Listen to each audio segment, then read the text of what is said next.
ప్రభునందు ప్రియమైన దేవుని బిడ్డలకు మన ప్రభైన యేసు క్రీస్తు నామమున శుభములు కలుగును గాక.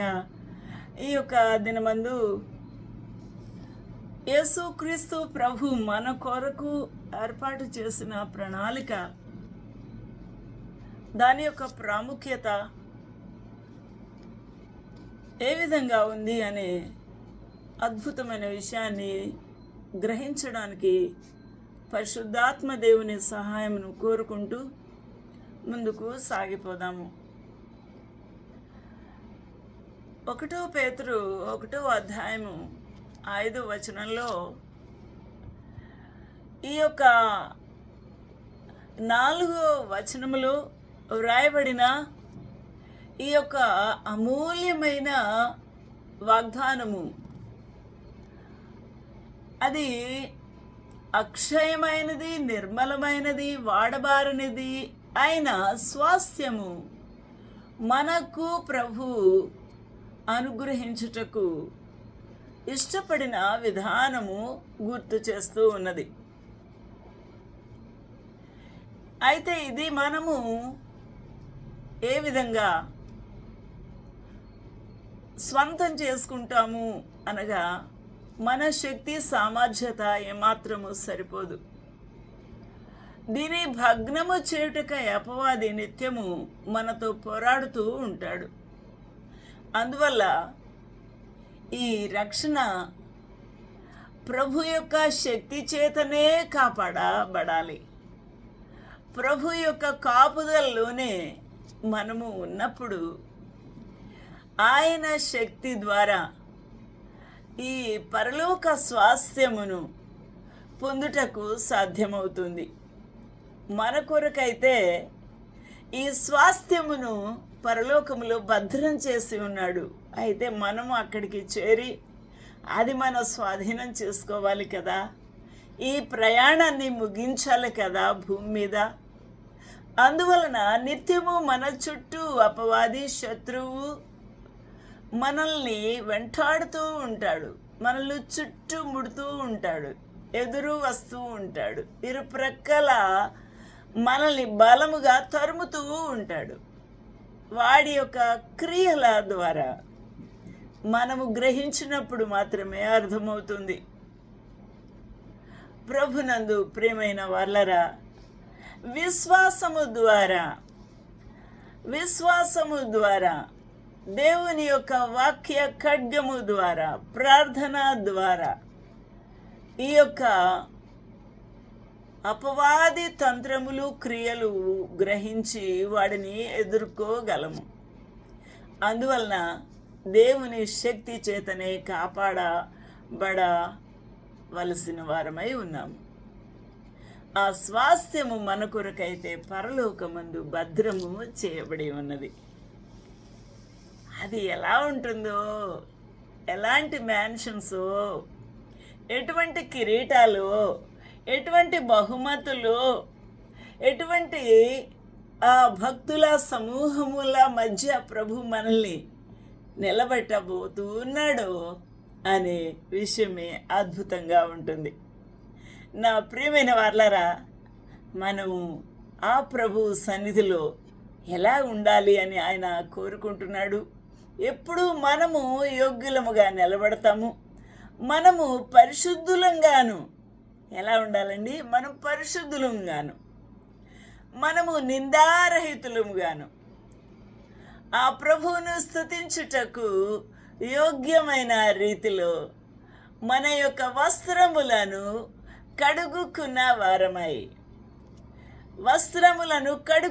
వారమై ఉండాలి. హల్లెలూయా! దేవునికి మహిమ, ఘనత, ప్రభావములు కలుగునుగాక.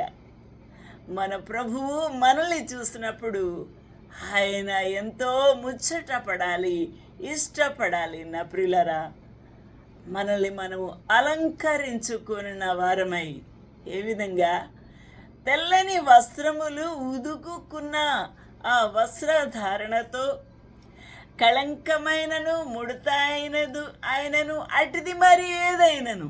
ఎఫెసీలు 5:26. కళంకము కనబడకూడదు ఈ వస్త్రాల్లో. ముడత ఉండరాదు. చక్కని మిస్త్రీ చేస్తే ఎలా ఉంటుందో అలాగా అట్టిది మరి ఏ కళంకము కనబడకూడదు. కానీ పరిశుద్ధమైనదిగా, నిర్దోషమైనదిగా, మహిమ గల సంఘములు భాగస్వాములుగా, వాక్యమనే ఉదక స్నానము చేత మనము కడుక్కున్న వారమై, పవిత్రపరచబడిన వారమై, మనల్ని ప్రభువా నన్ను అంగీకరించు అని ఆ ప్రభువుకు 2 చేతులెత్తి, హల్లెలూయా, 2 చేతులెత్తి ఆ ప్రభువుని ఆహ్వానించే ఆ గొప్ప మనస్సుతో, సంతోషముతో ప్రభువును ఎదుర్కోవాలి నా ప్రియులరా. That he might present it to himself a glorious church. ప్రభు ఎదుట అనగా తండ్రి అయిన దేవుని ఎదుట మహిమ గల సంఘముగా, not having spot, wrinkle, any such thing, but that it should be holy without a blemish. ఈ విధంగా ఇంత మరక కూడా లేకుండా తండ్రి ఎదుట సంఘాన్ని నిలబెట్టాలని ప్రభు కోరుకుంటూ ఉన్నాడు. ఇష్టత కలిగిన వాడుగా ఉన్నాడు. It was the longing desire of the Lord Jesus Christ to present the universal bride before his Father without having any spot, any wrinkle, any such thing, but it should be holy without blemish. A glorious bride. అది ఆ ప్రభు యొక్క కోరిక. ఎంతగా ఆ ప్రభు ఆమెను ప్రేమిస్తూ ఉన్నాడు అని ఆలోచన చేద్దాం. ఈ విధంగా నిన్ను నీవు అలంకరించుకొని ఈ లోకంలోనే దానిని కసరత్తు చేయాలి, ఎక్సర్సైజ్ చేయాలి. నియమ నిబంధనలతో నీవు ఎదగాల్సిన దానవు అయి ఉన్నావు, ఎదగాల్సిన వాడవై ఉన్నావు.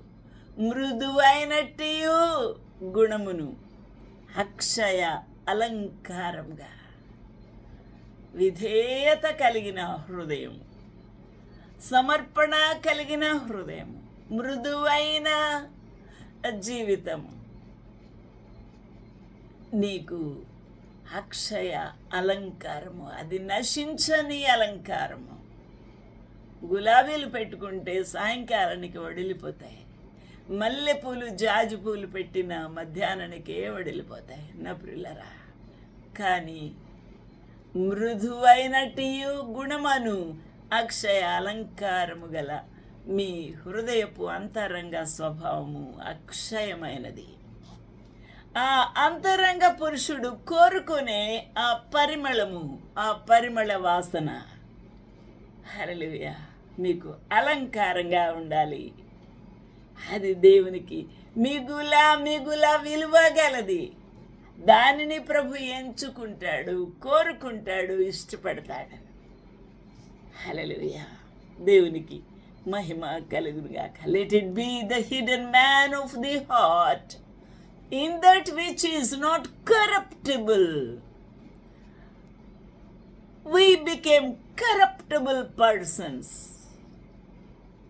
All the time we are compromising with the people and with all the desires of the world, and we are unable to separate ourselves to be holy and pure, to be honored by the Lord. ఆ విధంగా ఇష్టపడము, సమర్పించుకోము, ప్రత్యేకించుకోము. Even the ornament of meek and quiet spirit, which is in the sight of God of great price. Hallelujah. ఎంతో విలువగా ఆయన ఎంచుకుంటాడు, కోరుకుంటాడు నీ ప్రభు కోరుకునే అలంకరణ. హల్లెలూయా, దేవునికి మహిమ కలుగునుగాక. నా ప్రియమైన వారలారా, ఈరోజున ప్రభు కోరుకునే అలంకరణ నీలో ఉందా? ప్రభు కోరుకునే మృదుత్వం నీలో ఉందా? పరిశుద్ధత ఉందా? పవిత్రత ఉందా? నిర్మలమైన జీవితం ఉందా? కడుగుకున్న స్థితి ఉందా? ఆలోచన చేయవలసిన వారమై ఉన్నాము. హల్లెలూయా, హల్లెలూయా. ఉదుకుకున్న ఈ యొక్క ఆత్మ, మనస్సు, శరీరము శుద్ధ సువర్ణము వలె మనము ఎంతో తళతళలాడుతున్న మెరుపుతో ప్రభు ఎదుట నిలబడవలసిన వారమై ఉన్నాం. కళంకము లేక, మచ్చ, డాగు, ముడత లేక పరిశుద్ధమైన కన్యకగా ప్రభు ఎదుట, తండ్రి అయిన దేవుని ఎదుట మన ప్రభుని యేసు క్రీస్తు మనల్ని ప్రజెంట్ చేయాలని కోరుకుంటున్నాడు. ఇదిగో నా బ్రైడ్, ఇదిగో నా ప్రియ సంఘము, నేను కోరుకున్న నా యొక్క స్త్రీ, నా ప్రియురాలు, నాకు ఇష్టమైనది అని ప్రభు కోరుకునే స్త్రీగాని ఉండాలని ప్రభు కోరుకున్నాడు. హల్లెలూయా. దేవునికి మహిమ, ఘనత, ప్రభావం కలుగుగాక. ఈ రోజున నీ జీవితం ఎలా ఉంది? ప్రభుకి ఇష్టమైన దానివిగా ఉన్నావా? ప్రభు కోరుకున్న దానివిగా ఉన్నావా? పరిమళ వాసనగా దేవుని సన్నిధికి రాబట్టబడుతున్నావా? ఆలోచన చేద్దాం. దేవునికి మహిమ కలుగుగాక. అందుకని ఇక్కడ ఏమంటున్నాడు? ఈ యొక్క స్వాస్థ్యము పరలోకమందు భద్రపరచబడి ఉన్నది, దానిని అందుకొనుటకు, స్వంతము చేసుకొనుటకు ఈ లోకములో నీవు ఈ విధంగా సిద్ధపడవలసిన దానవుగా ఉన్నావు. అట్టి కృప ప్రభు మనకు అనుగ్రహించాలని వేడుకుందాం. అట్టి సహాయము ప్రభు పరిశుద్ధాత్మ దేవుడు మనకు అనుగ్రహించాలని, ఈ లోకపు శోధన, భ్రమలు, ఈ లోకములో రాజీ పడుతూ జీవించిన విధానం అంతా కూడా విడిచిపెట్టి ప్రభు కొరకు ఎదురు చూస్తున్న మంచి మనస్సుతో, పవిత్రమైన మనసుతో, ఎదురు చూపుతో ప్రభువుని ఎదుర్కొనుటకు ముందుకు సాగిపోవడానికి ప్రభు సహాయం చేయను గాక. ఆమేన్, ఆమేన్.